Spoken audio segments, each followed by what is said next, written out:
to Friends of the Middleborough Public Library talk today on gardening. I'd like to introduce Mike Paddock. He is the owner and operator of the Crystal Lake Garden and Greenhouses in Carver and Plymouth, right? That's pretty close, yeah. Yeah, close enough? 58 or 58 in Carver, I know that. On West Street in town, What's the name of the street? West. West Street. And in Plymouth? on 252 Summer Street. Summer Street. So he has 2 greenhouses and gardens and lots of beautiful plants. So I'm just going to let Mike do his thing. He's going to tell us about gardening, container gardening. He's got some beautiful herbs and flowers and vegetables, and you're on your own, Mike. I'm on my own.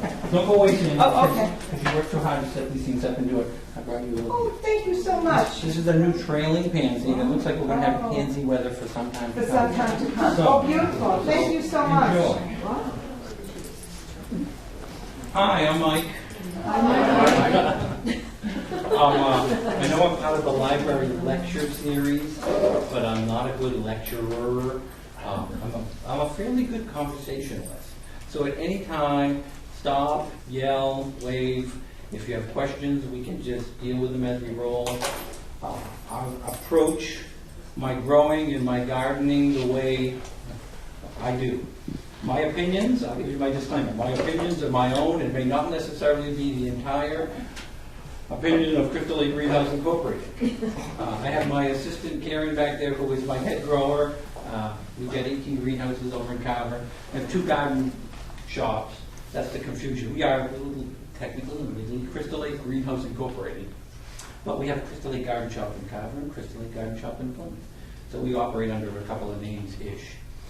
So, 1961, John Glenn was circling the earth. Some of you were here for that.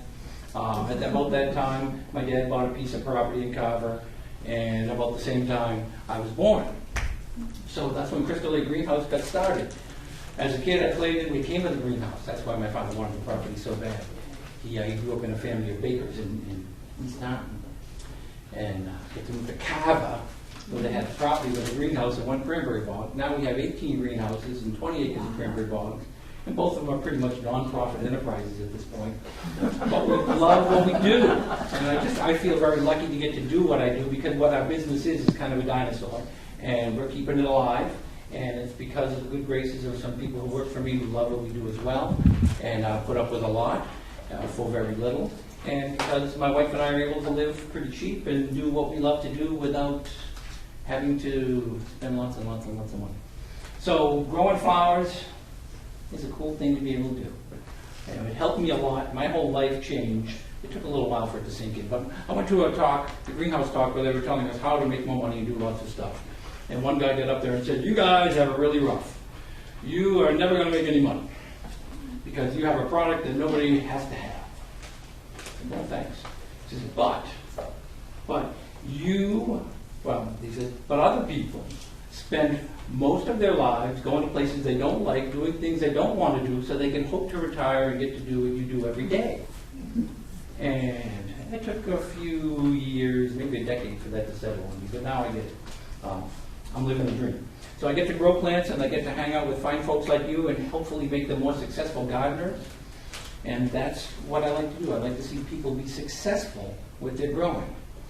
And one of the things I like to tell people is that it's not easy. And it's not easy for reasons you don't know. So that's why I'm here, to let you in on some of the secrets. And the secret is, the industry is not exactly on your side. You think of the flower business, what do you think of? It's flower business, right? It should be pretty and kind and sweet. I love when people come to our shop and they say, "It must be so nice and peaceful to work with flowers." You should see us when it's 95 degrees out. We have 2 truckloads to get to places because we do a lot of wholesaling. We wholesale to accounts like Western Nurseries, Winston's Florist, Williams Trading Post, Spillane's, all these fine things. So there's a lot of pressure sometimes in what we do when we're trying to get all these plants to you. And then we're trying to take care of our own shop. And now I've got this problem trying to figure out what I'm going to let them have and what I'm going to keep for myself. I want mine. But I promised Martha. So I run into these problems. But So our issue with the industry is simply that the industry is about selling plants. And people are about growing plants. And the problem we have is that 85% of plants are sold on impulse. That people look at it and say, oh, that's pretty. I want this. You didn't come to buy this plant. You didn't have in your mind to buy this plant, but it just struck you as pretty, and you're going to give it a shot. Well, they know that. So they breed plants to be pretty. Not necessarily durable, not necessarily long-lasting, not necessarily vigorous growers in the garden. So we run into this problem of how do we know which plants are good? It became very clear to me, about 10 years ago, about the same time that I started retailing, that a new line of geraniums came out, and I liked it because they were really unique. And they started breeding regular geraniums with ivy geraniums and came up with these things they called intraspecific geraniums. And they put out a zillion flowers, and when we first opened our shop, they were outside in some of the worst weather I've ever seen, and they just took it. And I liked them. But I had a problem. I could not grow the red geranium. The orange ones grew good, the white ones and the pink ones did pretty well. The red one wouldn't grow for me. And for years I kept trying to grow it. And then finally I asked my broker, I said, why is it I can't grow the red one? What's wrong with me? He said, there's nothing wrong with you, it's a terrible plant. But we have to have a red geranium. So we put a red geranium in the line. Nobody grows it, you shouldn't be growing it. So, well, why have you been selling it to me for all these years? And wasting my space and then making my customers feel like they're a failure if they buy it and it doesn't grow for them. Most or many plants are bred to really look beautiful in your trunk. Because that's what the industry shoots for. Now, little greenhouses who grow things like Michelle's over here and ourselves, that we still do things the old-fashioned way. There's a person with a hose. We will pinch plants. We will touch a plant. I took a trip down to North Carolina and went to Metroliner greenhouses. It's 100 acres under plastic. And I watched, it was very much like a Dr. Seuss thing, this giant box with, and the plants came in here, and the pots came in here, and the soil came down there, and they came out of the machine all potted up. And they came on this table that was on a railroad track. And they marched down the track. And then this guy in a sky crane comes down the top of the greenhouse, and he's driving this thing on tracks and rails that were up in, like 10 feet up in the air, and he picks up a 10 by 10 table of them and zooms them down 500 feet this way and then zooms them down 500 feet that way, drops them on the floor where they're in a water trough that never gets sprayed from above, which is actually a good way to grow. When the water comes up and down, they do an ebb and flow. These giant spray bars come by to give them some fungicide once in a while, and they're never seen by a human being again until they get put on a truck. Now, that's how this growing works. Everything is huge, fast, big, and the plants have to match the system. So I'm a grower, and I have to get to Kmart my petunias, and I need to have them ready for May 10th. Now, I'm a breeder. I'm another guy. I want to grow nice petunias, right? So I grow this series of petunias. And the pinks and the whites bloom on one week, but the blue and the purple blooms on another week. This guy doesn't like that. I have to put them all on the truck on the same day and flower. So if you're going to go back and get me one that might not be as good, but blooms on the same day. So many plants are bred this way. They're bred for modern growing techniques and not necessarily carry the vigor and the strength that we want to see in the plants we put in our garden. So the good news for you is, if you think you have a black thumb, it may not be your fault. You just may be buying some plants that aren't really good. The genetics aren't there. Now, there are some reputable companies that grow nice stuff. There are some that are trying to do better. And there are others that just keep throwing stuff at us year after year after year that look really cool, but don't perform. Or they perform right till Memorial Day. That's, they look fantastic. I want to show you some of the differences in here. You're not going to be able to keep up with all this, but I want you to know that there are some companies that are doing better jobs than others. One of the things that I've done personally is when I try new plants, if I like it in the greenhouse, I take it home because I'm different now. See, I used to be this guy. I'm a wholesaler. I just wanted to look pretty, get it on the truck, and get it out of here. Now how you doing, Bill? How'd those geraniums grow last year? My customer's going to come back and talk to me. So I'm not just the guy putting it on the truck and it goes away. I'm the guy who's going to build relationships with my customers and make sure they're doing well, but they're not going to come back. So I set out to weed out as many of the really lousy plants as possible and try to have plants left behind that were the kind of plants that I can go up in my yard when I have absolutely no time and kick a hole with my foot, drop it in it, knock some dirt back in, and hope for the best. And it is amazing that some of these plants, if you do that much, will perform. They will grow. But you might not hear of them, or you might not pick them because you might pick something that looks prettier because it'll look nice in your truck. All right, so that's the whole problem with the beds. Now, the good news is there's lots of new breeding going on, lots of new plant varieties that are being, well, they're being bred by these giant international companies, and it's true that most plant companies now are owned by, like Shell Oil. It's hard to believe, but a lot of these companies, they trickle down to us and we're just little people growing them, but most of the plants you see before you here are one of a kind. There's one plant of almost all of these, and the rest are clones thereof. And somewhere in Costa Rica, somebody is taking cuttings off of Mystic Spire salvia by the tens of thousands and shipping them to rooting stations in North America, where they will root them for me and then send them to my greenhouse as a little starter slip with a couple of roots on it. And I will pot it up and take care of it, grow it till it gets beautiful and you can enjoy it. But it's a whole global thing now. It's no longer, let's plant some little seeds and play with it and see what they do. The machine is worldwide, and working within that machine to find out what's good for us is a bit of a challenge. So that's my jaded part. From everything else here, I think gardening is fun. I think growing stuff is a gas. I thoroughly enjoy what I do. And I want other people to as well. So that's why I said I try to work through varieties that can be the most successful with the least amount of effort. Let me give you one example before I get started, because it's one of my favorite plants. I mean, who in their right mind, if they were going to pick something, if I asked people to come and pick things off the table to take home, everybody could have a free plant.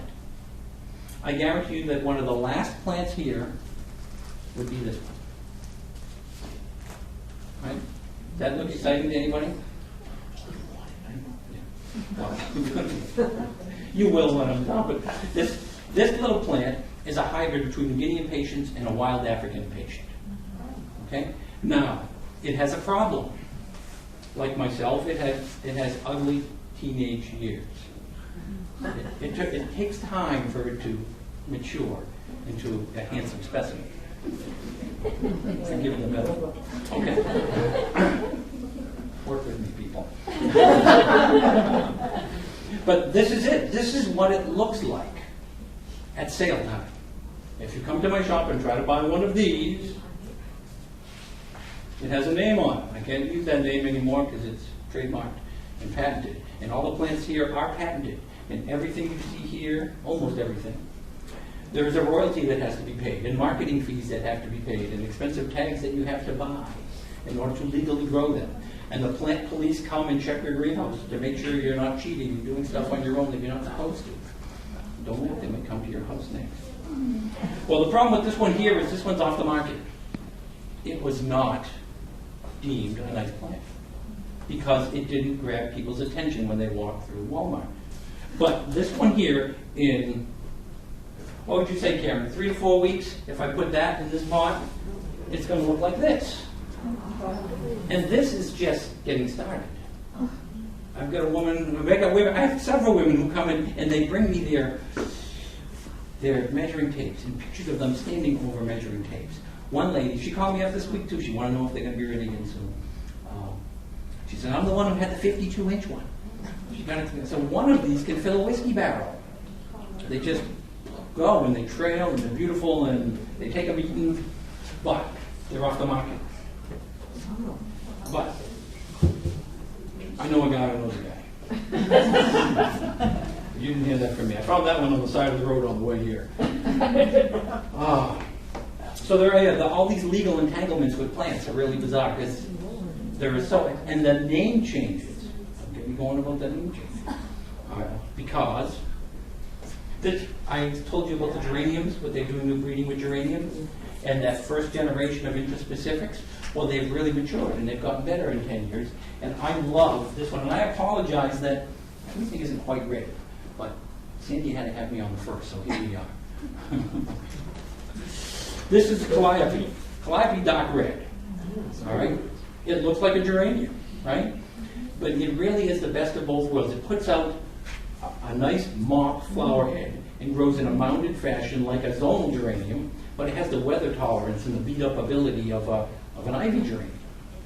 And look at the flower heads on this. How many are going to be in flower in the next week? You know? In this one here, how well have we abused these in the greenhouse? Karen? Yeah, they go through a lot. At our place, they're going to go through a lot. I just remember the first time we tried it, there was one plant for some reason stuck over in like the number 14 house in the corner, and it sat there all summer, and it never got cleaned, and never got took care of, and it was always beautiful. And then mysteriously, somewhere in August, it disappeared. Maybe it never happened to that. So this is Calliope geranium. But what's happening now is other marketing companies, and some of you have heard of these guys here, Proven Winners. Have you heard of Proven Winners? Yeah. It's a marketing company. All right, not a bad one. They have some good plants, and they have some so-so plants, but they have some really good ones. This one's a particularly awesome grower where you get a lot of bang for your buck. If you ever grow the Cleome Senorita Rosalita, this will get 3 feet tall and about 3 feet wide. They now have a white one, and it's pretty limited. I like it when somebody comes up with a good plant and they just sell that plant, and they don't give me an inferior pink one or a red one that's terrible because they have to have 5 colors. Sometimes you've got one good plant. They sell the one good plant. But they bought the rights to the Calliope, who is still sold as Calliope from one company, but this company now sells it as Boldly. Now, Boldly is an adverb, not a noun, last I checked. Really annoys me. But the plant is really good. The name is terrible, but the plant is really, really good. It's hard to keep up. You know, we found, Karen, what's your favorite new one this year? This one here? What is it? It's over there. Of course, it's all as far as I can possibly think of. This is a new proven winner, Calibrachoa. If you have not grown Calibrachoa, they're like a mini petunia. They're easy to grow, they trail, they're great window boxes. They're okay in the ground in the right location, but they can be susceptible to slugs and mildew if they're in a wet spot. This one's called Evening Star, and it's really, really got a pretty flower on it. Mm-hmm. Well, I had a competitor come up to me and show me his new Lavender Star invasion. I'm sorry, Calibrachoa. Did I mention that I've been up on frost nights for 4 out of the last 5 nights? I might need a kickstart here or there, so feel free to throw some Cheez-Its at me. Same plant, different name. So it just adds to the confusion. And what makes it worse is some of the companies now try to come up with their own that's as good, right? You know, and that's what everybody does. Somebody's successful, and so we come up with something as good. Whether the Addams family was ever as good as the Munsters, I'm not really sure. But some of these plants, we can't tell if they're the same. You know, so when I try to grow them and find out which are the same, which do well, which don't. I don't want to leave you guys lost in this horrible pit of doom, because there's lots of good new plants out here. So I'm going to start to go across some of these. Then we're going to make a container here together, and I think, are we raffling it off, Sandy? Is that what we're doing? Yeah, well, we have a raffle, yes. Okay, and I'm making the raffle. If you'd like, yeah. Yes, I would like to do that. Okay, so I'm gonna move around here a little bit. Mention a couple vegetables briefly. Tumbling Tom tomato. All right, it doesn't like the super dry air. It came out of a very humid greenhouse, so these are all curling up. It's already got tomatoes. All right, this thing is about 7 weeks old from seed, maybe 8 weeks. I tell my customers, if you can't get 200 tomatoes off this, and they'll be golf ball size, bring it back and I'll give you your money back. And I can't tell you how many people have come back and said, I got more. I can tell you how many came back and said, I didn't get my 200. And so far, nobody has come back and said, I want my $20 back.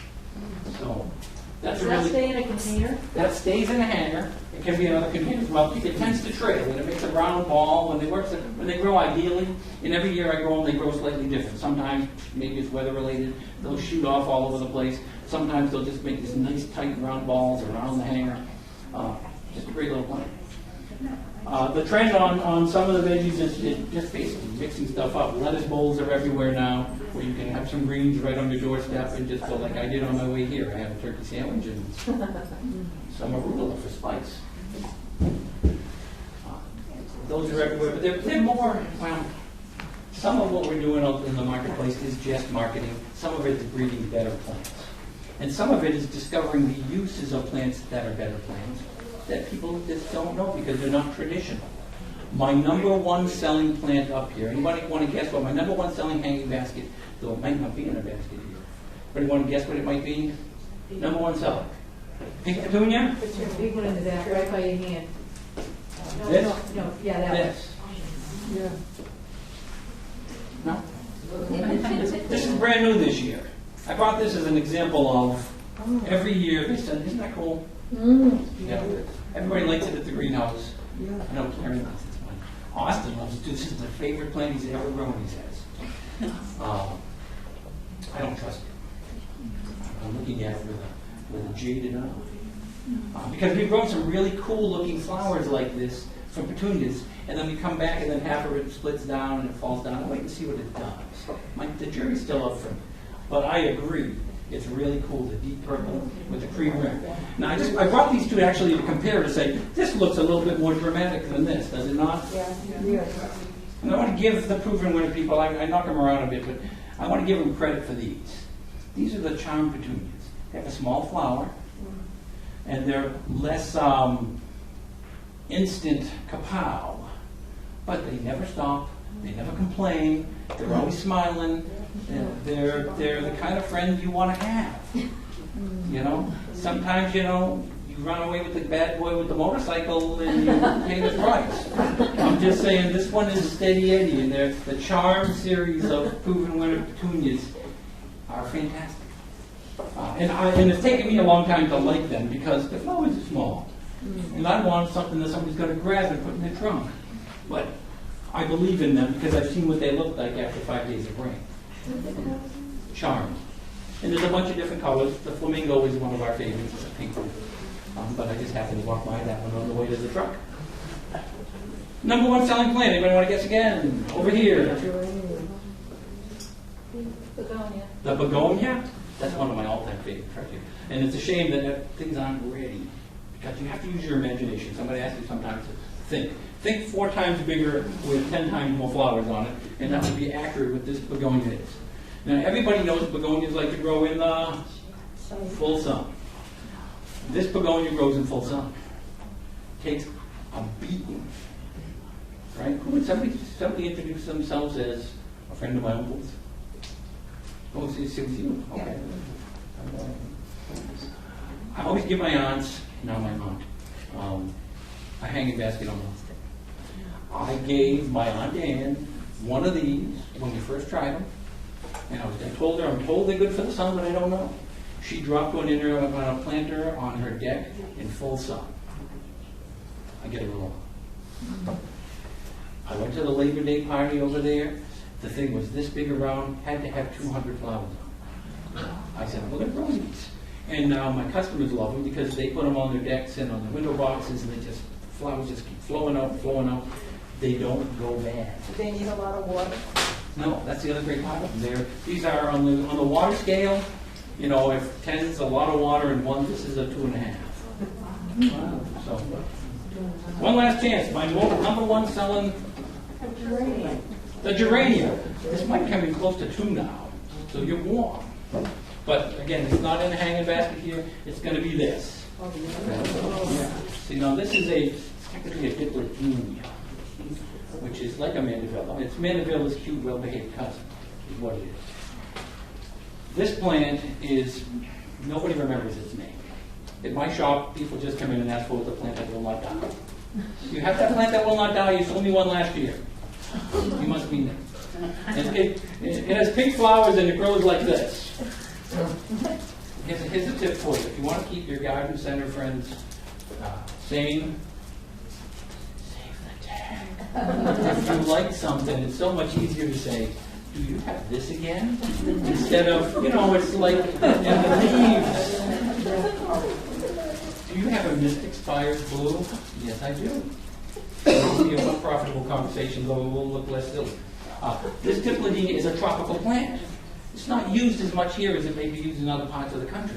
But it's become my #1 seller because people who buy it go away for a long weekend and they come back and it says, how you doing? I'm okay. I sell a zillion of them down the Cape because people come in Friday night, they leave Sunday, and they want to come back Friday and find something that's still alive. This does it. It makes a nice hanging basket. I have them in delicious little bite-sized ones that you can put in window boxes. They're easy to grow. You miss a watering, no big deal. It's as close to the fake plant as we have. It's a Dipladenia, and of course this one, God help us all, I was growing the Rio series, and I could tell her to buy the Rios, the sun parasols are a little crazy, they get big. Then the company, Syngenta sold the Rio name to another company. So the Rios aren't Rios, and last year they were just Dipladenia. No, this year's tags come in and they call them, what do they call them? Mandinias, I think? Yeah, indeed. Mandinia. So they're trying to blend the Mandevilla Dipladenia. See how hard it is to keep up with this stuff? But if you know the right plant, I got people who come in and buy 10 of them, and they just run them up and down the porch and all around their pool in the hottest spot they have. Never ever dies. So, think outside the box. Tropicals are good. Yes. So they're full sun as well? Full sun, all day long, all night long if you could. That's the same flowering color. Yes. What did you bring for us folks with lots of shade? You want to know a couple of shade things? You know what I did? I left some of my shade stuff back. And I was trying to grab stuff that was pretty. Okay? Now, this impatient will go in full sun and pretty good shade. I wanted to show a Torenia, and I walked into it, and I think I grabbed a Torenia hanger. Are you familiar with Torenia? You might want to write it down. Torenia, Torenia. Great shade plant. There are 6-pack versions, little seed versions. Don't waste your money. They just grow up to these skinny little things and then keel over. There are some nice breedings. Some of the proven winner ones are good. There are some better ones, called the Moon Series particularly, that we like. And here I am. Imagine this plant that has like a snapdragon flower and it trails and loves the shade. And it's pretty tough. And it'll take drying out and a little bit of abuse. So we like that. Did I bring anything else shady here? But some of the begonias out here are good in the shade. This is another plant that is still on the market, that should be on the market more, and it has a relative that I have both of them here. This is another case of, that looks very ordinary, right? But it grows up to be like this. People don't believe me, although these are related, but they're not the same plant. So this one has a rounder leaf and grows a little shorter than the dragonwing. This one is very creatively called the big begonia. We grew about 1,000 of these plants for a community in the Pine Hills, and they were just blown away with how they did. They couldn't believe they were as nice as I was blown away. I took my wife there, and she says, "How come my yard doesn't look like that?" But it's a simple, humble-looking plant in the beginning. But I've seen these planted around the fountain at the White House. They grow in full sun, grow in the shade, get big. Big begonia and dragonwing begonia. What about, can I interrupt? What about sun in the morning and shade in the, later in the afternoon? Depends how strong the sun is, but it sounds like you can get away with just about anything there. Except some of the hottest sun plants might, it depends on how good your sun is. What about 2 spots? So one full sun, and then the other one is half sun, half shade. Well, half sun, half shade, you can tend to grow, most cases, you can get away with shade plants, won't get burned because it gets shady just in time, and sun plants will get just enough to give them what they need. Because it's the sun, the morning sun. Morning sun will tend to a little more toward the shade side than the hot afternoon sun. But so much of the new breeding, and that's something that I like about what I'm seeing, is shade and sun tolerance are in more and more of the plants that we have. You think of the lowly coleus as a shade plant, but if you buy the packed seed versions, they are a shade plant for sure. They're kind of, I don't want to say wimpy, but they're susceptible to a lot of problems, especially overwatering in a garden shop. When you send somebody just to go water, and if you water them 2 extra times, then they're done. The new breeding on coleus, maybe you've said, how come I got to pay $5 for a coleus when I can buy a whole pack for $2.99? You probably said that, right? No? Well, let me tell you why. This is one of our favorites. Apparently you roll it called El Brito. We got wasabi here, a lot of colors to pick from in these. Some new breeding with some funky leaf shapes. This one is chili pepper. Will grow in the shade nicely, like I told this is supposed to. Put it out in the full sun, doesn't care. If anything else, the colors get more vibrant in the full sun. I've been growing a lot of the ball series. I like the breeding on them. They kind of bred out some of the flowering, so you don't have all the blue tips. Some people like that, some people don't. But the plant stays tidier, and they've been doing a lot of interesting colors and tones that you don't normally see. This one gets really purpley on the bottom of the leaves. Ends up looking really cool in the breeze. Anything else here for shade? What do I got for shade? A lot of the early blooming winter stuff, like our Nemesia here, will tolerate shade pretty well. In fact, it likes shade because it likes to be cooler. Some things are want to be in a hot sun. This likes to be cool. Sometimes it's a 2-season plant where the heat of the summer it'll kind of burn its flowers off. You trim it back a little bit, and by Labor Day it's coming back. When everything's gone in November, you'll find this thing out in your yard going, how you doing? I love it. Sometimes I have a Nemesia going, and I'll be cleaning out all my sticks and bramble and all the stuff. I'll have a Mystic Spire salvia that got 5 feet tall and landed on top of everything. And while I'm ripping it off, there'll be a plant like that just saying, I'm still doing good, don't mess with me. I'm in my prime. It's November 15th. Ready to go. My train of thought went way off the tracks. So I think I've covered what I have for shade with one exception. I know somebody was going to ask this question, so I brought this anyway, even though it's not looking like it's supposed to be. All right, anybody have a problem with these? A couple of years ago, yeah. Yeah. Anybody been growing them in the last year? It's an impatient. It's more specifically a impatient Wallerianeri. Say that 3 times. Now, they had the problem with downy mildew, and they were wiped from the face of the earth for a couple of years. But I noticed last year people were growing them around my area, and they seemed to live. And I put a couple in my yard, and they made it through September. So I'm tiptoeing back in. I don't know the real answer. On the one hand, some scientists say things like, it's here, and it's always going to be here, and you're going to have to deal with it. And when the conditions are right, they're going to attack your impatiens and wipe them out. And others say things like, well, they mutate slightly. These fungi mutate slightly, kind of like a flu bug does for us. And one year we'll have the swine flu, another year we'll have the bird flu. It changes.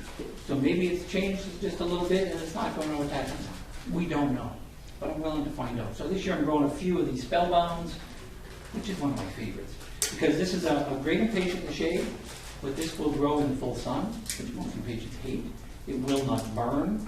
I put these one year in some of the big baskets on Main Street in downtown Plymouth, and where they get nothing but sun and get watered once a week, whether they need it or not, and they lived and did well. So that was my torture test for them. These actually trail, come down underneath the hanging basket, and do some things that no other plant ever does. But it takes time for them to get there, and they're not quite ready. I like to sell them just before they do because they're impossible to put them in a truck when they get full size. Spellbound.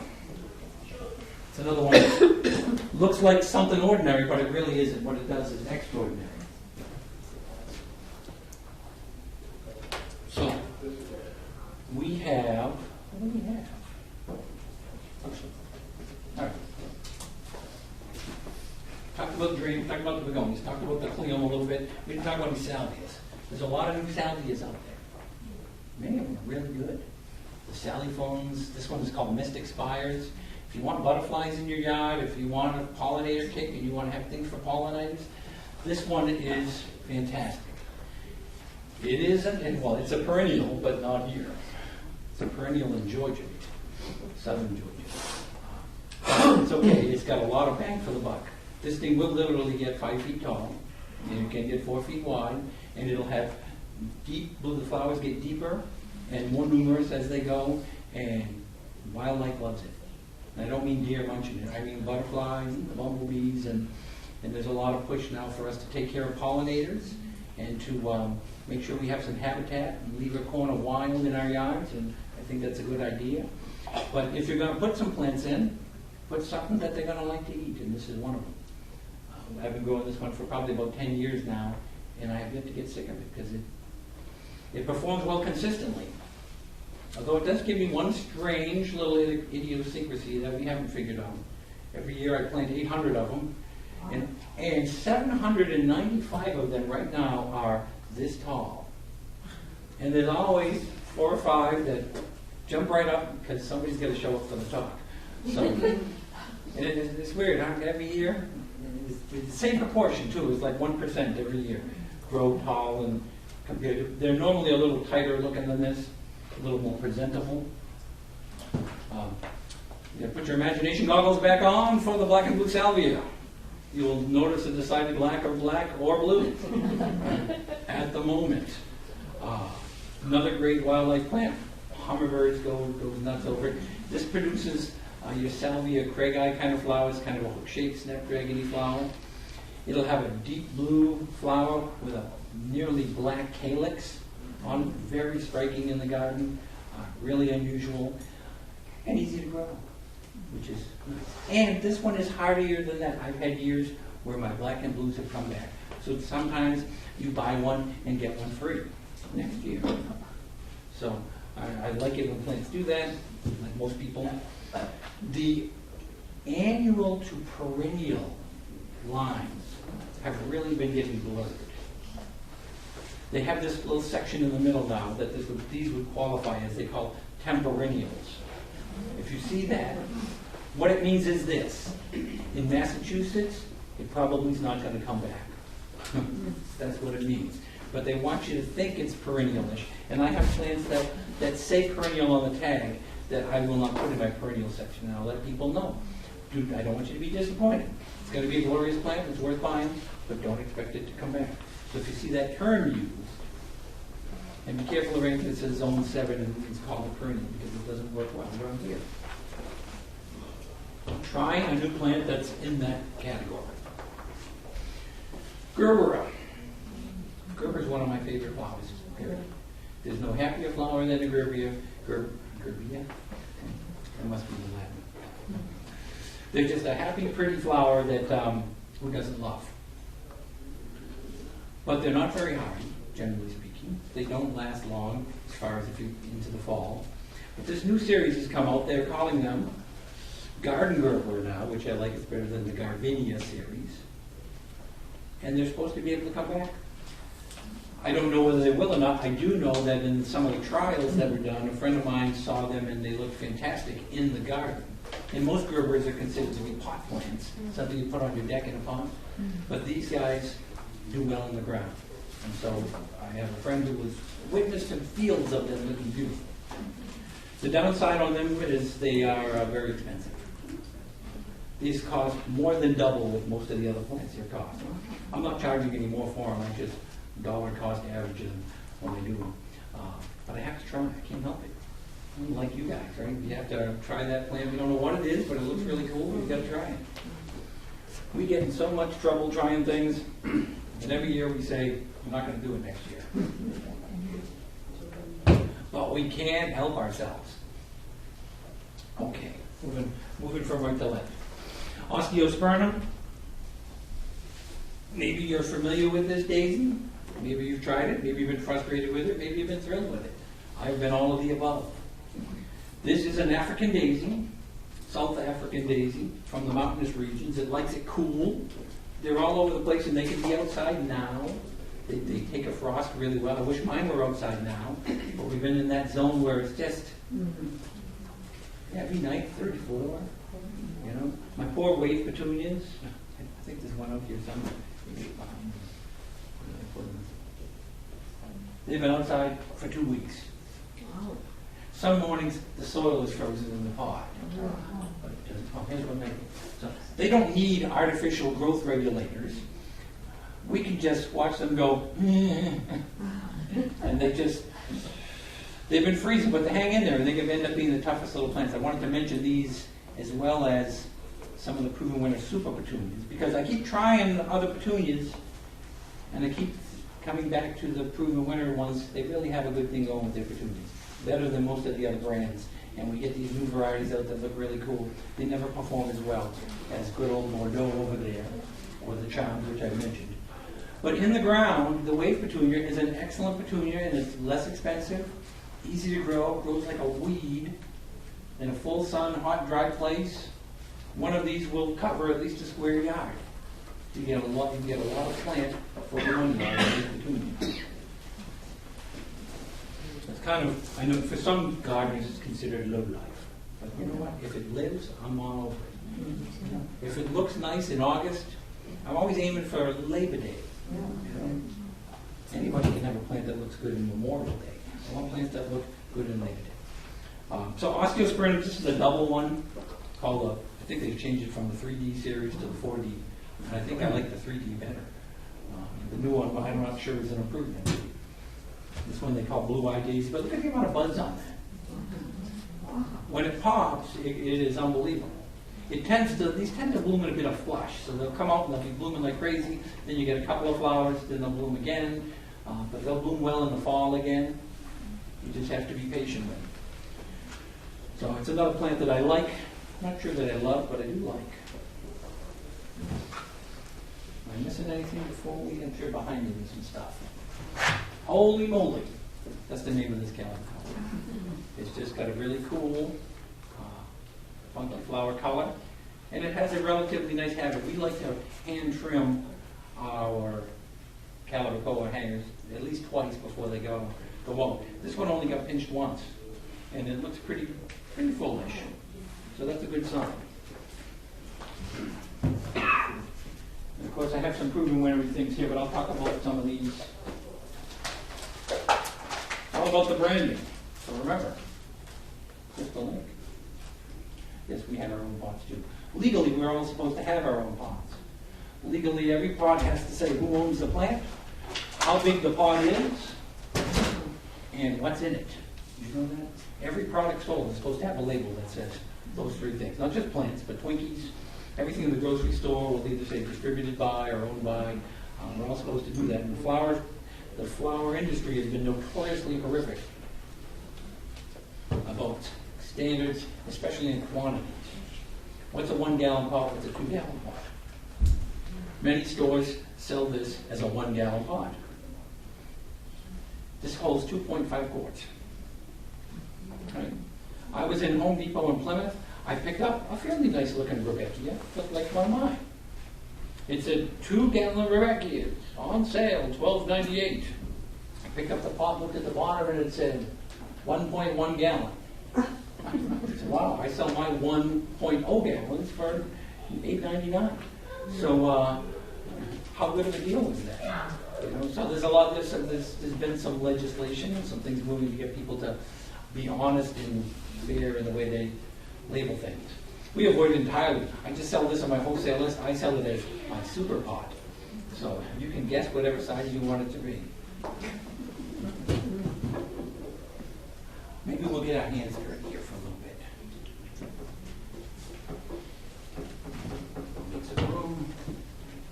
Tell me if I'm Okay. interested in flower box. And this begonia here, Yeah, is that something that I could use in a flower box? absolutely. What kind of box are we Well, talking? they're, you know, How is that, like a window box? yeah, it's outside, Okay, on the ground. I mean, On the with ground. cement. sure. But, I would never have considered these particular ones as like an in-the-ground plant. I'd consider a container plant. okay. Well, my dad one day took a couple over to the town hall and dropped them on each side of the pillar by the front doors, and they did fantastic. So, but in a container, they're even better. So I could get that one, and then there was something else that you said was good for container, was it those petunias? those are nice and tight, but almost everything here will grow good in containers, with the possible exception of maybe the black and blue salvia in the Cleon, which could get awful large. It all depends on how big your container is. If you have a large container, you can do some. You go to Disneyland, they have containers that are 6 feet across. Your limits are Yeah. removed. How many do you think would go into one container that's about really big? If I was selling, like I do those most for that, I wouldn't be using the hanger. I'd use a 6-inch pot version, a smaller. That has 4 plants in it.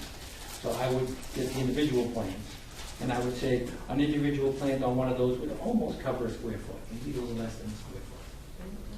On plant would give you, I would say 10 by 10 areas. I would think. It also depends on how patient you want to be. Do you want it to look full and fabulous right now? Or you want to, some people enjoy the growing process and want to start from a little baby and grow it up and watch it fill up and take its path. So, I didn't mention, thank you for bringing that up, because you just remembered. Might be my second biggest selling plant, actually. Thunbergia vine.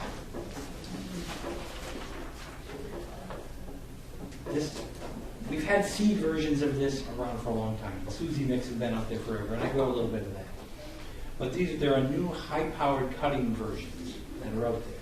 And this yellow one in particular is unbelievable. It's unstoppable until the frost comes, and then it stops. But I have taken this, I have a little, when you walk into my carver shop, and it's like 5 feet across and 7 feet tall, 8 feet tall, and a little thing on the top. And I'll put one of these on each side and feed it. And by the 4th of July, it's just one big knot of yellow flowers all over the thing. What's that called again? Thunbergia. Black-eyed Susan vine. Not to be confused with a black-eyed Susan. But the name was stolen for the vine. Great plant for, some people like clematis. If you get something you want to climb. But the clematis can bloom sometimes for as little as 3 weeks on some variety.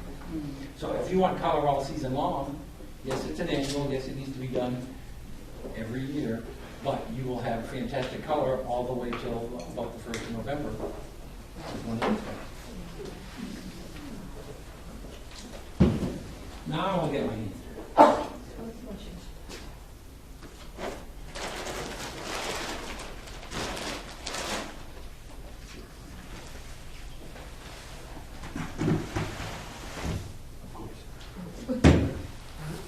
So, if you're going to plant, let's get to the bottom of it. The soil you use, right? There are all kinds of qualities of soil mixes out there for gardeners, for container growers specifically.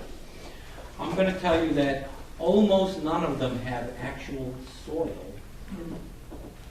So when we say soil, we're usually referring to soilless growing media, which is usually milled sphagnum peat moss and usually some composted pine bark. And then there'll be some pH adjusting agent of limestone of various grades. And then typically a starter charge of fertilizer. Nowadays we have lots of soil choices. So I'm going to call it soil, but it's not really, it's not dirt. So I'm really a fan of mixing in dirt in our soil mixes when it comes to our home planting. So I've got two exact opposite ends of the spectrum here. I've got Beneford Ultra Container Mix. Beneford's a good name. They make quality products. Been around for a long time. Never had a problem. This one has every bell and whistle in it. New soil mixes not only just have a starter charge of fertilizer in it, but they'll put a slow release fertilizer in it that will break down over time. So while I can't say you shouldn't have to feed ever, but if you skip a feed or don't feed all the time, there's some food in the pot that will continue to come in, so a plant that might have looked really bad before will still look good. Likewise, they use a polymer water holding agent. You might have heard of Soil Moist is the most popular brand of it out there. It's like pelleted jello. You mix a little bit in the soil, put some water on it, and it turns into these little, I don't even know what to call them. say pea-sized pieces of Jell-O in your soil mix. It holds water so that when the pot dries out, that doesn't come quickly. And it doesn't water your plant for an extra couple of days, but what it does is when your plant's wilting because it's not got any water and you haven't been able to get to it, it can get out a little bit of this water a little bit at a time, and it'll buy you an extra day before the thing burns and dies. And so it gives you a little bit of an insurance policy. So, and this one now has resilience. They're finding that adding silicon helps a lot of plants grow in ways that nobody quite understands.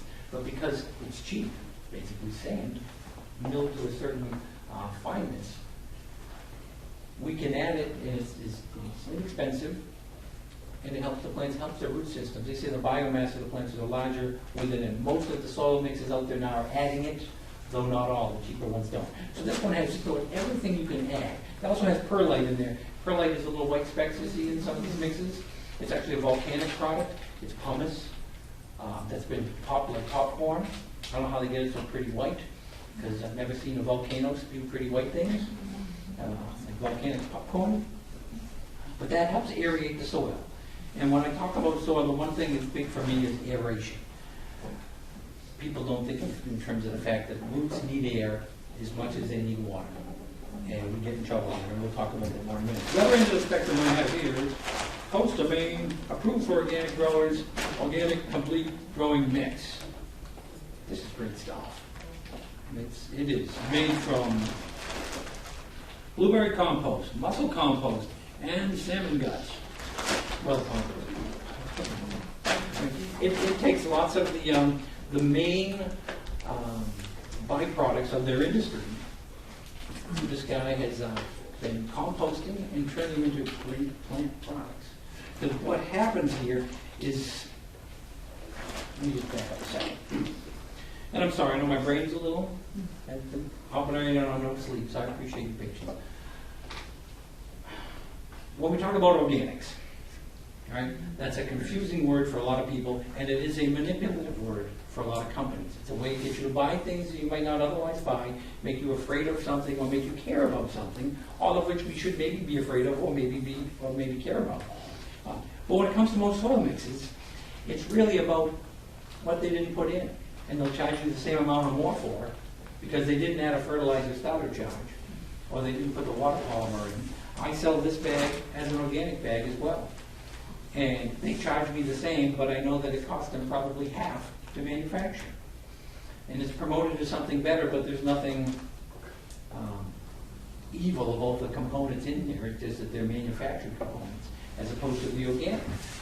Now, so what they call an organic mix doesn't have man-made items in it, but it also doesn't have all the benefits that true organic things should have.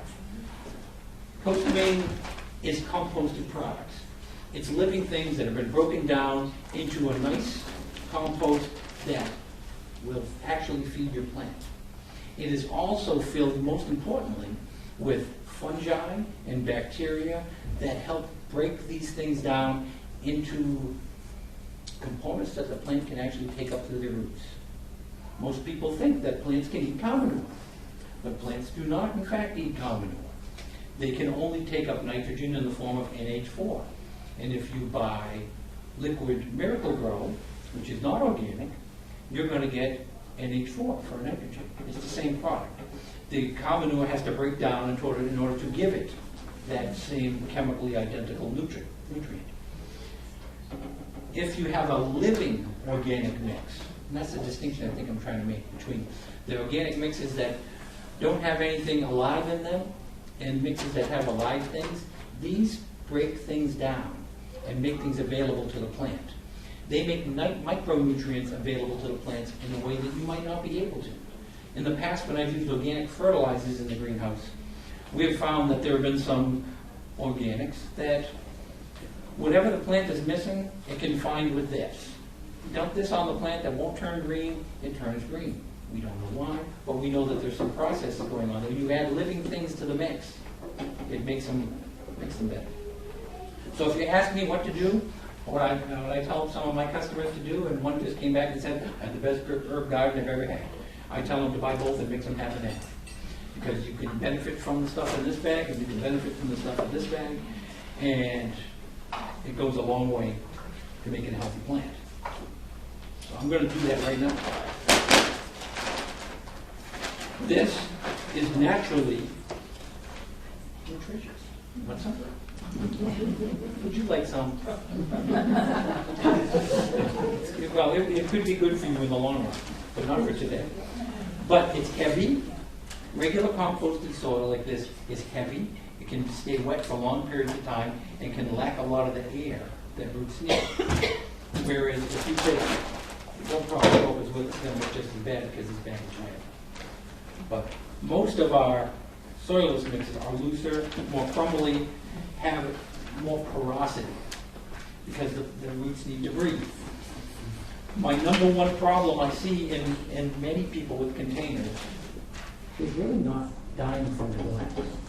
Plant lovers kill plants because they love them so much. Let me help save you a little money. Because this is how it works.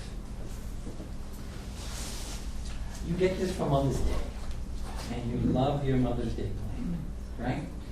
And you take it, and you put it outside, and it starts to wilt right away.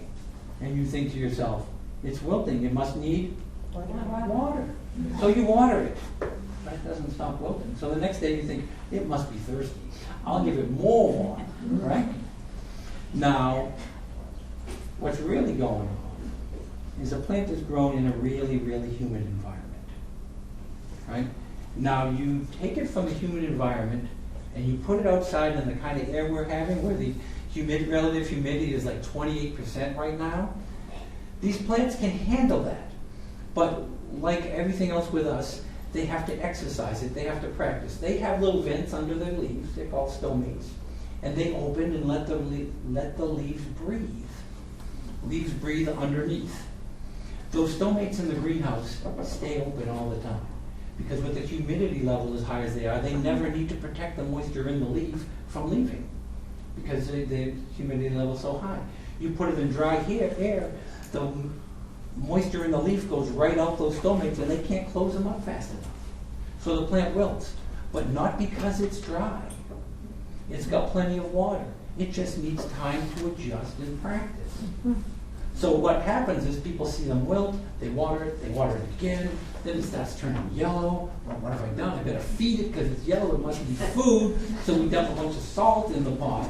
And all of a sudden, the leaves are falling off, and the thing is hanging scraggly, and the next thing you know, it's kicked underneath the deck, so the husband doesn't see it, and then we go buy a new one. You don't have to let them wilt. For the first couple of weeks, here's what I tell everybody. Weigh it before you water it. If you hold it out here, and your arm hurts, don't water it, right? Don't watch what the plant's doing. Let the pot tell you. Because the plant will lie to you for its first couple. After the first couple of weeks it wilts, don't tell it too bad when it's 95 degrees and it's wilting. We're not trying to toughen them up that much. But a lot of plants are killed early on because we don't let the plants adjust to the outside air. So there's your tip for today. I'm mixing this half and half. I should have found some nice dry bags. Grab what was there. But if I didn't want dirty hands, I shouldn't have gotten this big, right?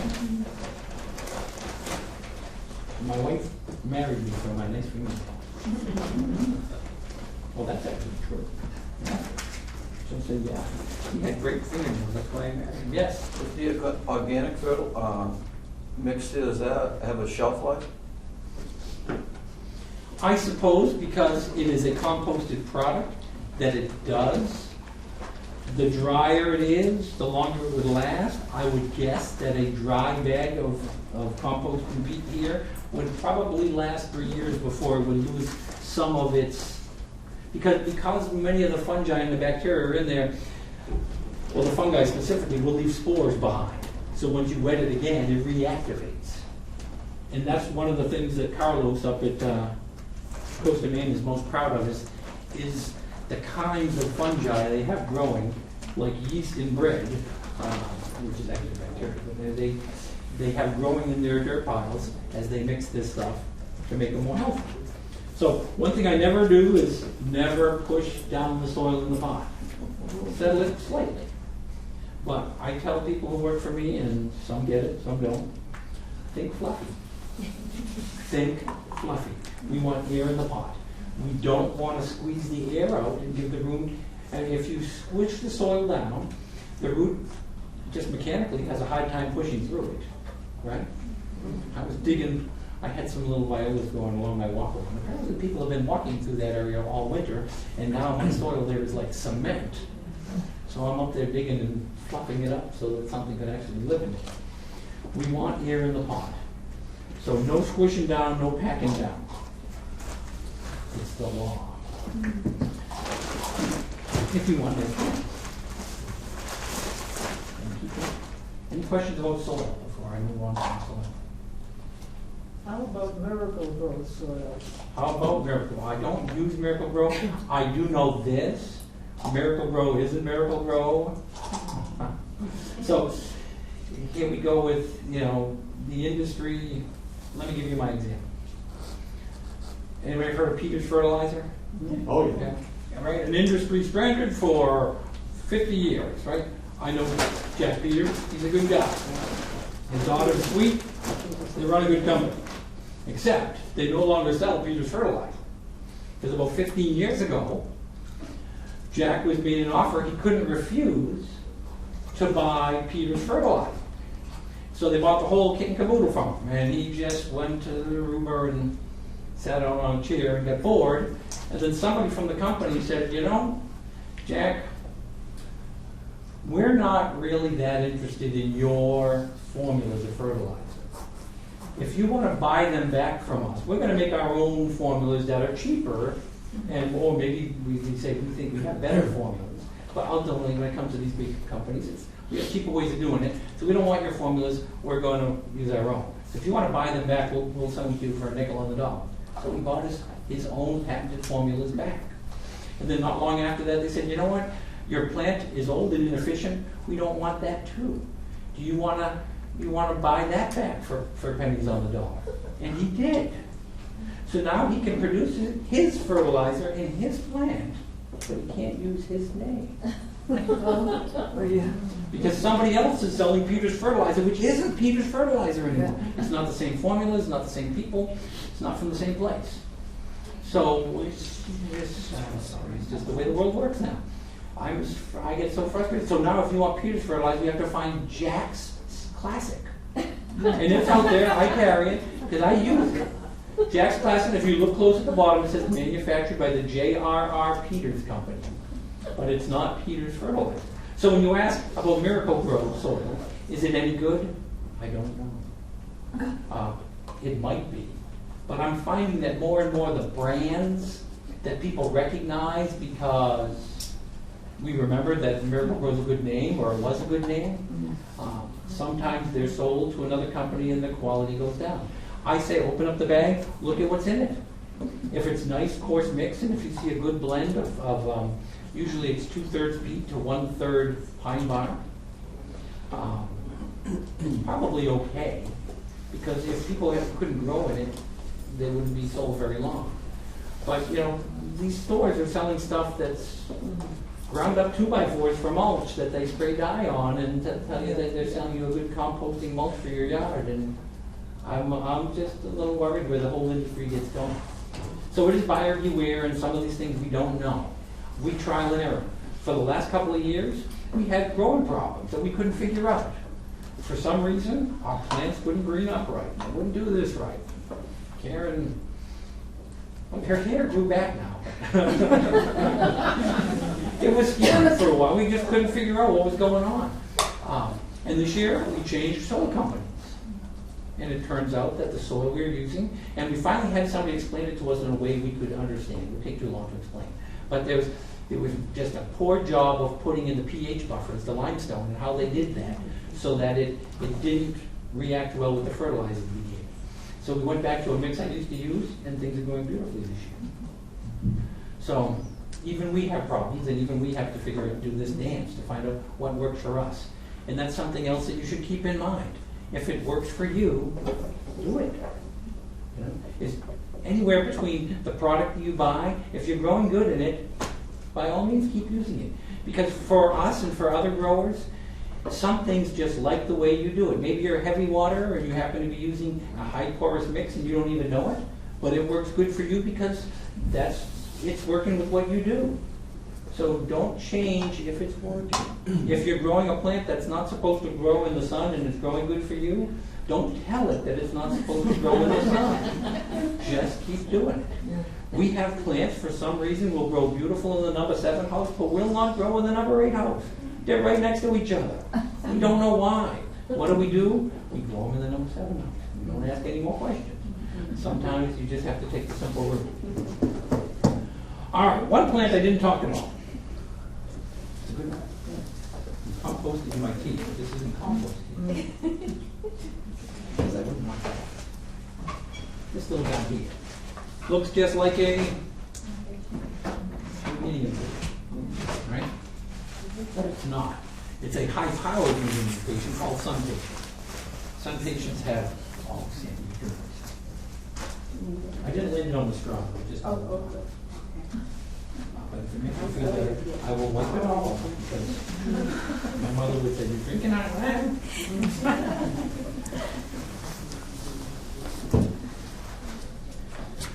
Sun patients are another one of these superpowered plants that look ordinary, look like a regular New Guinean patient. You'll pay $1 more for them than a regular New Guinean patient, but you'll get 4 times the plant. They grow nice. This is a compact series. I have one called the Vigorous series that I have literally got to grow in my yard, an impatient this tall.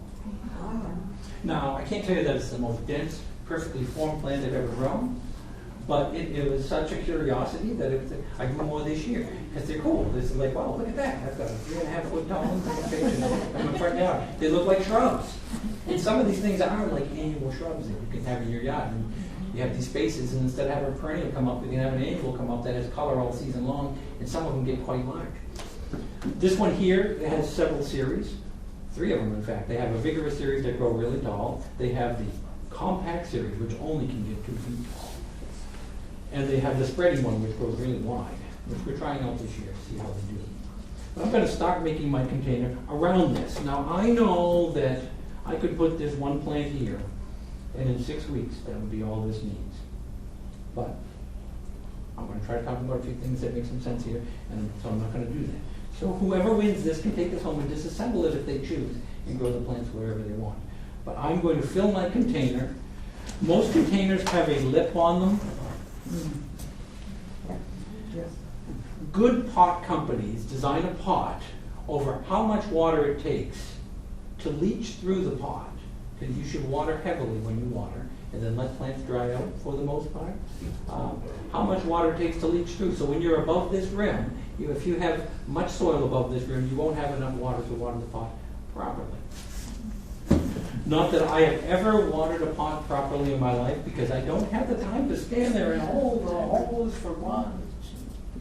We teach people to count as we water in the greenhouses. You give this a 4 count. 1, 2, 3, 4.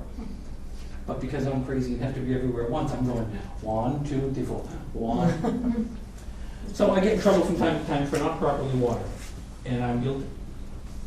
I'm going to put the Compact Sun Patient, which I happen to like this color in here. Now, you may have heard the formula for making a mixed container, but in case you haven't, you want to have a thriller, you want to have a spiller, you want to have a chiller, and you want to have a filler. Those are the 4 things. And you think I could remember 4 things, but I almost didn't come up with 4 things. So if you use that pattern as a general rule, not a hard and fast rule, you can make some nice containers with just a few plants. So the thriller is the star of the show. It's the first thing you're going to notice when you look at it. It's the one on the movie poster. All right? It's not Chewbacca. And it's somebody with less hair. The Sun Patient here will become the thriller. It's going to be the one that fills up, and this vibrant purple will pop you in the eye. But we're going to make this thing colorful and exciting. So if you thrill, you have to chill. You want to bring the temperature up with one plant, and bring it down with another.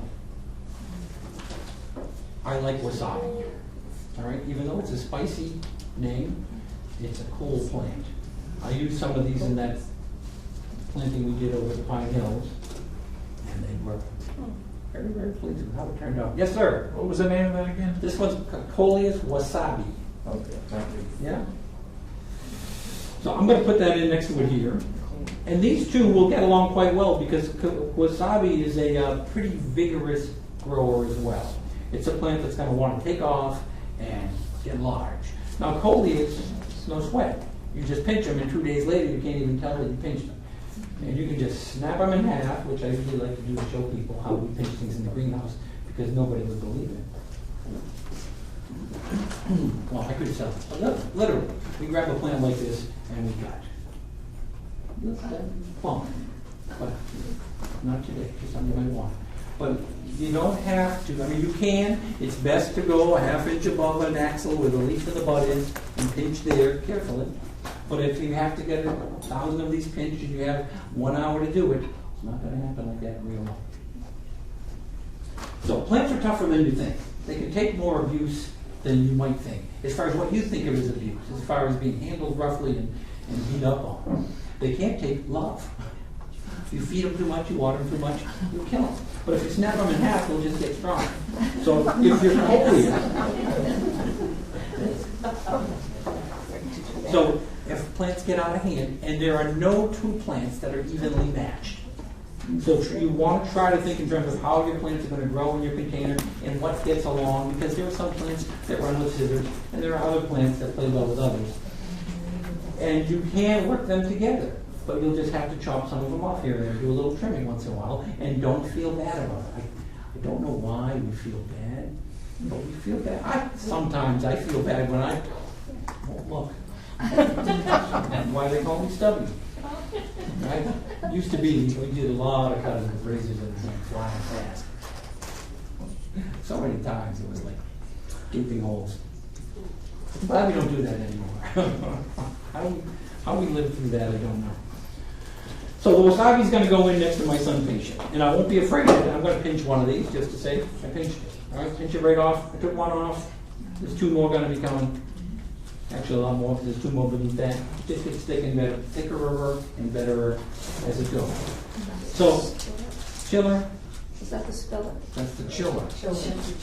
I got it in the wrong spot. Oh, no! Now, the spiller can be any number of things, all right? The spiller is something that's gonna grow out and over, all right? Now, there's a couple of new plants out here, maybe some, not new at all here. Sweet potato vines, some of you have seen this? No, it's just going to get 20 feet long on here, and there's nothing you can do except chop it to pieces. It don't mind. It will grow a sweet potato. They are edible, but I'm legally not allowed to tell you that. Because Epitaph says do not. But it's just a sweet potato that happens to have a yellow leaf on it. The Chinese population lived off of them for over 1,000 years, almost solely. So they're good for you too. I don't understand why our modern Chinese dishes don't have more sweet potatoes and yams in them, because it was very important over there for a long time. But we already have this color. So at the risk of redundancy, we're not going to use it, but this is an example of something that will come down and spill over the side of the pot. In that color, in this style, I always love the creeping Jenny, the Lysomachia Goldilocks that prove in winter cells. But apparently that plant is frowned on in this state now. It is on the endangered, not the endangered, but the invasive species list, and they will not deliver it to Massachusetts. So I can't get it. But there's plenty growing like that.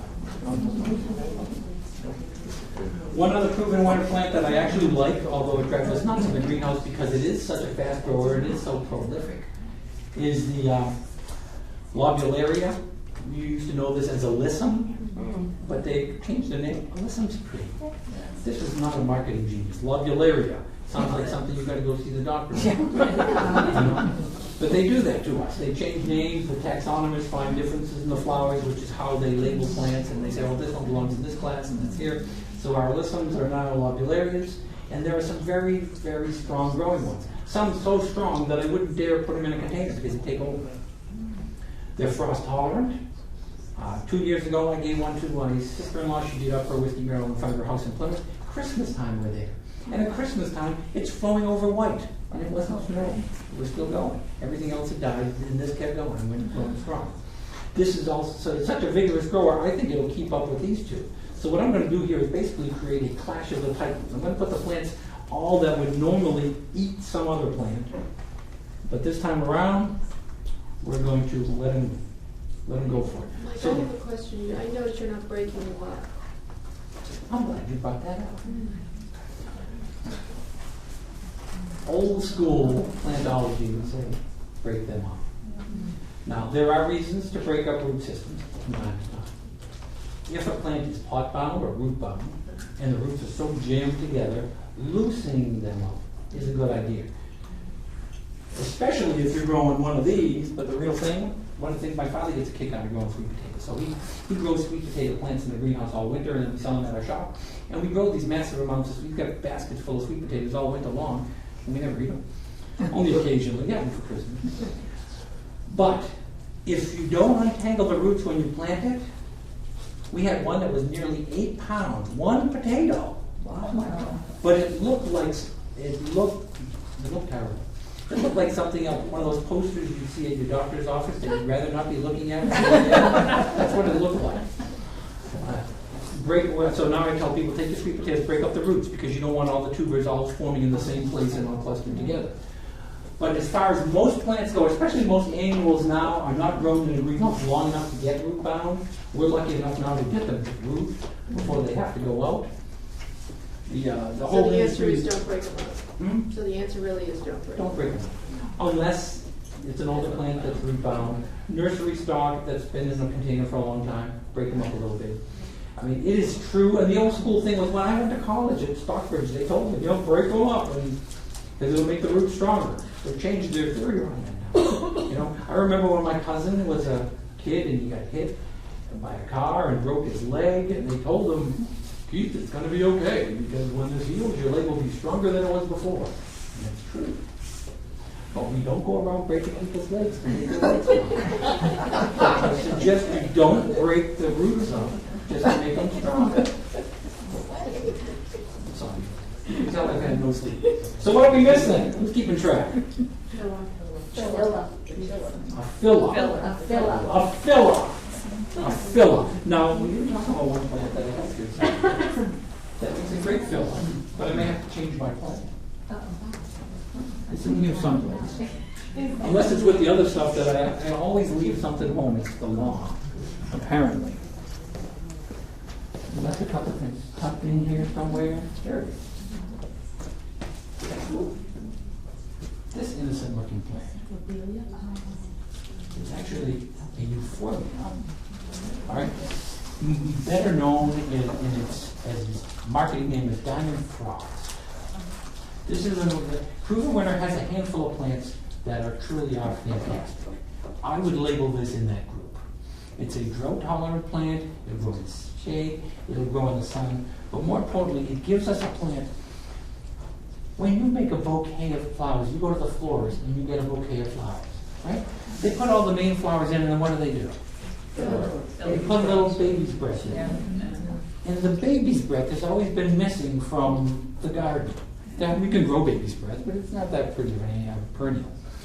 This grows between and in through things. It grows a nice globe by itself. In full sun, it's really tight. In the shade, it grows a little more open. But it adds a look and a feel of that fluffy little plant. And it's actually a very sturdy plant once you get it going. It's really tender as far as overwatering. It's the first couple of weeks. After that, you can't kill it. You could, but you'd get an award. What was that called again? Euphorbia Diamond Frost. There are other varieties. One that I really like is got a dark red leaf with a peachy pink flower on it called, I can't say it, Breathless. Karen, please say it for me. Breathless blush. Breathless Blush. Well, I love the plant, but I can't say the name, especially when we get to it. Now, my problem here, of course, is I don't really want white on white. That would be a crime here. So we're going to take out the lobulary now that we've talked about it, and I'm going to use this as our filler. This is also can be an aggressive grower. This can fill in and do crazy things. it will keep up with these too. So now I'm left with needing another spiller, and I'm not sure where I want to go with it. We didn't talk about some of the new verbenas. This might not be a bad addition right here. Several different companies have new verbenas out. Verbena. Some are better in pots, some are better in the ground. I grow two types. The proven winner ones I think are better in pots. Ball has a new series called Enduroscape. They're very high powered plants. They grow like weeds. We have to keep chopping them back. We never learn that we can plant them 2 weeks before we sell them because they grow that fast. But I don't have those here today. Those are great in the ground. This year, better in a container. So I'm going to put this one here. This happens to be Superbena purple. It's a verbena. It's a spiller. I don't know if I like that purple with that purple, but I don't have any. Are those colors a problem for you? No. I think all flowers are pretty good. But that's kind of bluish than purple, isn't it? I do have a little hot pink Calibracoa here. That might play a little better color-wise on the color. What is that color? This is Calibracoa hot pink.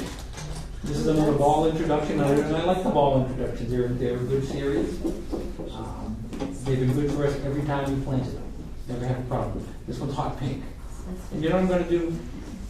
I'm going to cheat and go with two spillers because I can't decide. I'm going to leave the tags in here so that whoever gets this can remember what it is. So the bluish will get muted by the rose, which will work with this. And I think that will make a nice combination for someone.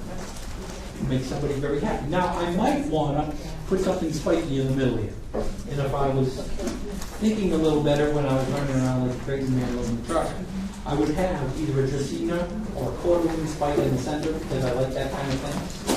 But you don't have to go that way. You could put something like an arboretumum.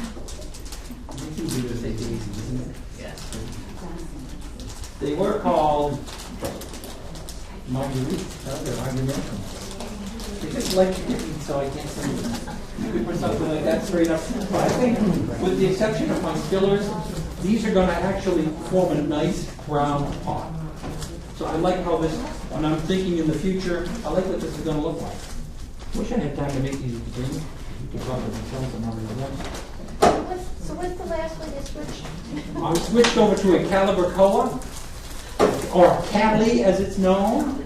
You can shorten it, and if you go into any garden center, if there's any Calis, they'll know exactly what you're talking about. And if they don't go there anymore. So I'm going to put the straight Costa Maine stuff right on their roots, so it gives them something to get excited about and jump into.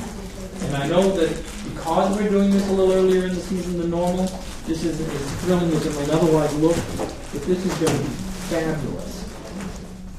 Fabulous. Trust me, with the black pot, it's just going to be the envy of the neighborhood. Or it should be. So, put these out of the way. I'm going to. Hi, anybody want to shake? I'm still confused because you tilted the pots when you put them in there, Yeah. rather than putting them all the way down. And it looks like you just put little bits of soil now Okay. around the outside. So it seems to me like there's like the whole, this side of the, I'd love to. I did lean them while I look over there. I did lean them facing out a little bit. I followed the shape of the pot is what I Okay. did. All right, and then I filled the cracks between the pots because these pots are substantial. I now grow in a 5-inch, which gives the plants a root space that they're going to need to. That's a lot of soil volume. So, and look at those healthy roots. Good deal changing soil companies because we weren't getting the like that before. So I'm pleased about that. All right, so we have our container. We're going to bring it out. Yes. Have you heard of pit moss, replacing peat moss? I just heard about this, and I'm wondering if you have. I haven't heard of pit moss. I know there's a lot of talk about different kinds of moss. It's amazing where the soil industry is going on some of this. I haven't heard of pit moss per se. I mean, we've used 0.00001% of all the peat moss in the world, but people are concerned that we're gonna run out of peat. And I think we're growing 100 or 1,000 times more every year than what's being used. But there's concern that peat beds are getting eroded. I don't know, do you know what pit, can you educate me on pit moss? Well, I saw it on the Shark Tank Okay, last week, and supposedly, it's really taken off, and growers are using it, and they like it way better than peat moss. and there's some that, we've tried using all kinds of buckwheat hulls, rice hulls, all sorts of agricultural byproducts have been trying to be used as soil mixes, but nobody's yet come up with something that has the balance. Sphagnum peat moss has a real good balance between holding air or leaving space for air and water retention. It's a sponge, and it has holes like a sponge. And there are a few things that do that as well. I'll check out pit moss, though. I'm curious about that. Can you, for planting vegetables and crops, you use the same soil mix and same procedure as you're doing? I would do it the same. Yes, I would. How would you water that? You talked about using the top inch or two for watering. How would you? You notice that I didn't bang this down. Right? I will let the water and gravity hold it all down. It's amazing how we fill pots up, and I have the guys come in and fill up pots, and then they look overfilled, and there's got to be a mess, and then we water them, and then we go back and yell at them and say, how come you didn't fill these up all the way? It shrinks. It settles, it shrinks more than you would think. So I have actually filled this up. I probably filled this up slightly more than I should have. I did break some rules here. So I apologize for that. Do as I say, not as I do. And you water from the bottom? Can you water from the bottom? Do you just pour it over the top of You take a hose? Yes. it? Okay. Well, but I mean, technically, there are other things that are true. So you'll read something that says it's better to water from the bottom. And you know what? If you have a nice deep saucer that you can put enough water in here and set this in and let it slowly draw up and not blast it with water and not get the foliage wet every time, is that better? It's absolutely better. But if you're going to do it, I got a hose in my hand with the saucer. What happened? Use it as a dog dish. It's life happens. Life happens. So I'm always trying to find things that work in reality. What about these glass balls that you fill with water and then you just stick one of those in the pot? Is that a good way for those of us that are notorious? I've never for tried that? one. I've always seen them more for house plants, but anybody have experience with those? Just house plants. Yeah. They don't hold up water. Yeah. There's all kinds of ways to do house plants without making it. Ice cube is a great way to run a house plant. Sometimes your house plants get really dry and the water just runs right through. But if you put an ice cube on a couple of them, they'll slowly melt and wet the soil slowly, and it won't just run right through. If you have any tricks, go ahead, please do share. So we will take this out. We will water it whichever way we want to. It has some fertilizer in it, and we're going to feed it as necessary. How do you know when to feed? You won't. But I'll tell you this, most of the fertilizers on the market tell you to use a little more than you probably should. It's better to use less more often than more on big shots. Don't feed your plants when they're really, really, really dry. A lot of plants don't like that. They suck up the salt fast out of the fertilizer and burn the edges of the leaves.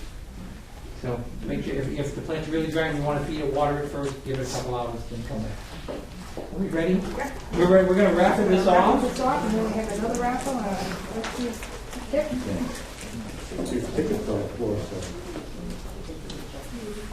Ooh, it's hot. Last four numbers.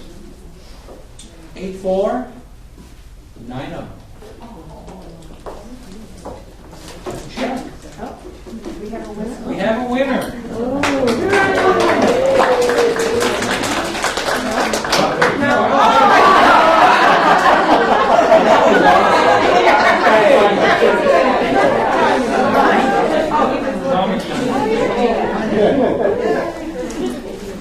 We have a winner. Now, I think we're at a point where almost all of this stuff should be okay, but if this thing's older than 45 degrees, I bring it. It's beautiful. It is heavy because it's wet. Okay. It doesn't need to be watered immediately. And then we just have the friends have a little giveaway. You might want to do more. Oh, okay. The Friends of the Library, and you know who they are. Well, they know who you are. 8494.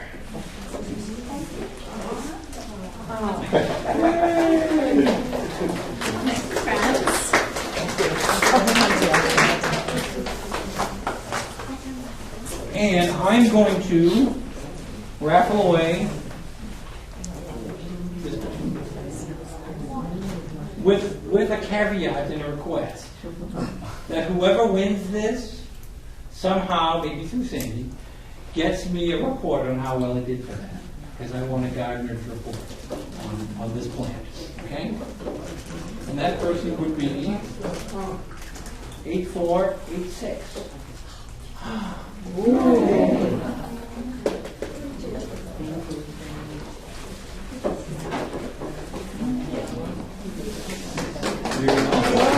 I know you have a lot of questions, so They want- mine. I'm going to hang around for questions. We can stay here until they kick us out. But anything here that you're interested in, I don't need to put it in my truck and take it back home and put it back in the greenhouse. I do have the ability to take a credit card on my phone, and I think we have a little bit of cash that we could do some things where we can round stuff up. So, questions? What about snapdragons? What about Snapdragon? Yeah, what about it? They, same as you asked. Because you asked. Yeah, I'm gonna take that one home. Okay? Now, because nobody cares about Snapdragons anymore. And we keep trying, but all we do with our Snapdragons is kill them, so we hope you do better with that. There is no particularly new breeding coming out with snaps. We're still going to grow a few contract-wise, and their Liberty series have been around for decades. So I haven't seen much new in that. I'd like to see, I would think that there's some room for breeding in there, because they're a really cool plant. And if they could just do a little better with the strength of the stems. where I they- didn't understand you. Would I shoot them? That one is a shorter variety. It only grows like 16 inches tall top. So you can pinch that, but that won't be a problem. Usually your Snapdragon comes up and you cut it and bring it inside and enjoy it. But you probably like me and you like to watch it outside so the wind blows it over and then it goes down. That's great. My friend bought at Lowe's a hanging snapdragon. Yeah, and I've grown the hanging snaps, some of which are pretty good. I actually like them, but I had a hard time selling them. People didn't want to buy them enough for me to grow as It's big. multicolored. They do well, but they don't like to eat, so they would do good till around the 4th of July. They're more in the pansy line of things.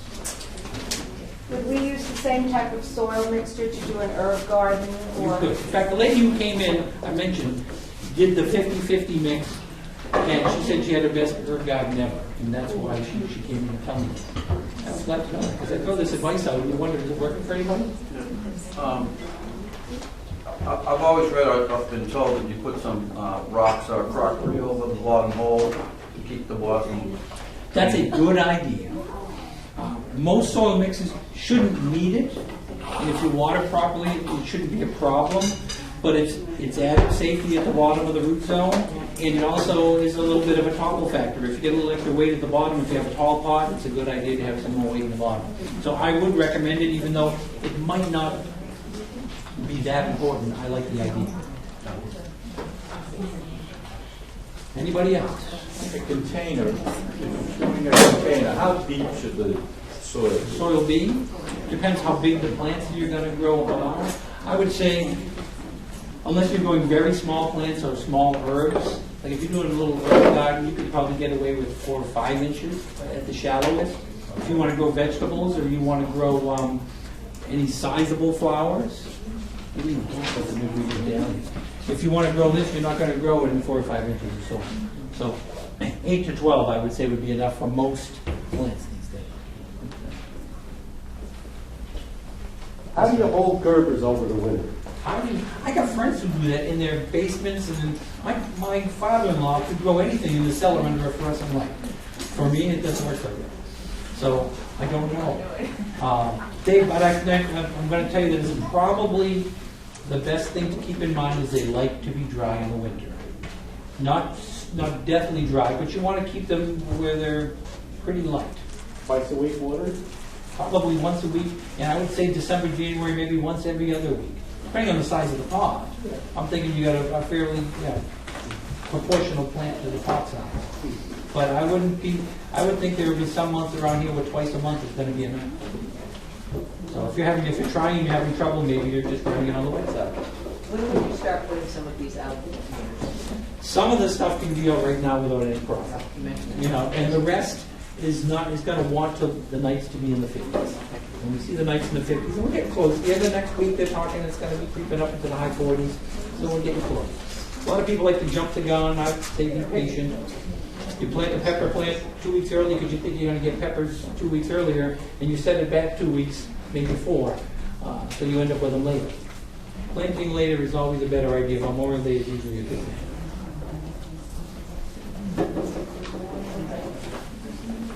I want to thank Mike for coming.